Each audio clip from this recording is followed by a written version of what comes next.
Tikman natin si Auntie Lola kung masarap. Ang balita ko ay napakasarap ni Auntie Lola na to, kaya naman titikman natin kung totoo nga ang pinagsasabi nila. Dito nga pala ito matatagpuan sa tapat ng Centro Mall dito sa Calapan City. Auntie Lola, baka naman. At syempre, haya na nga, pumasok na kami sa loob at nako, kami lang ang tao. Mukhang masarap nga dito at mahal pa ata. At syempre, kasama natin ang ating Disney Princess at ang ating batang-batang asawa. At ayan, inabot na nga ang magic booklet kung anong ating kakainin.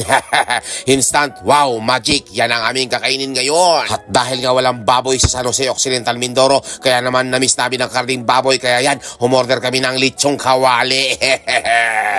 Naman kayo dyan sa mga nakakamiss sa baboy. Sinamahan na rin ka pala namin ang aming order ng chop suey at ang walang kamatayang pansit, ang pampahaba daw ng buhay. At ang kanilang baso na ubod ng laki, pitchil na ata ito sa aking kaibigan na si David Harold. Bago ko simulan ang aking paglantak dito, baka pwede namang pakifollow muna ako. Ayan, tara na, bakbakan na natin to, baka tirahin pa to ng iba. First bite tayo. Wow, sarap. Thank you, Lord. Totoo nga ang balita na napakasarap talaga pala ni Auntie Lola. Kaibigan, mag-follow ka na. Pindutin mo na yan. Bye-bye. Salamat.